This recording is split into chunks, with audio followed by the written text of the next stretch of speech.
is Trayvon Gillum, and today I'll be telling you my testimony. I'm from a town in Ocala, Florida, the city being Ocala, the state Florida in America.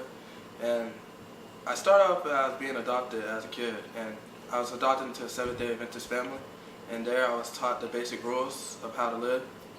But as I grew up and I got to about 18, I started to rebel a little bit, and I started doing my own thing and following friends that I shouldn't have followed, getting into drugs and stuff.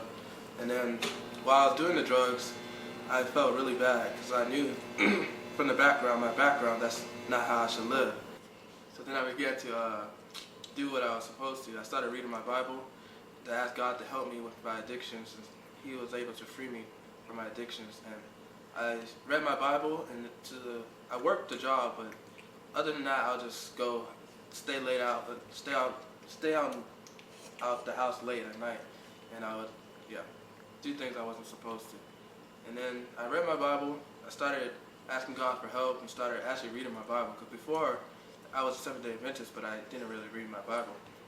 So I started to read my Bible and get closer to Jesus. And then about 3-4 months later, my mom told me about a place called Wildwood, where it would be a good place to change my character and to build myself up in Christ.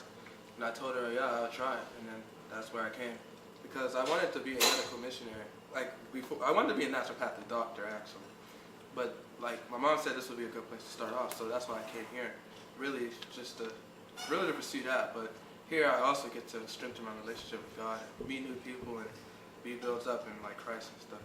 So, and I'm learning a lot here. I don't regret coming here at all. And yeah, I think with my parents, my mom was a Seventh-day Adventist all her life, but my dad, he was not.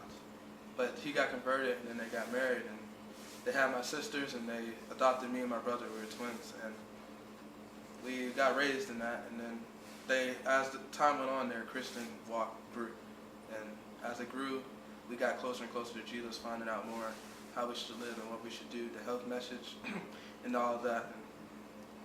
And it took us a while to get on board. Well, it took me a while personally to get on board, and then because I kind of rebelled. Like I wanted to do what I wanted to do. I pretty much wanted to follow the world, just because that's kind of what you're taught in America. Do what you want, not really what God wants you to do, unless you're taught by the right people who teach you that. But usually you follow the crowd, and that's what I started to do in my teenage years. And I'm just thankful to God that He was able to take me out of that. And I didn't even have to put myself in that situation, but I did, and that's the part that makes me a little ashamed of my testimony. But I'm glad God got me out of the hard situation that I was putting myself in.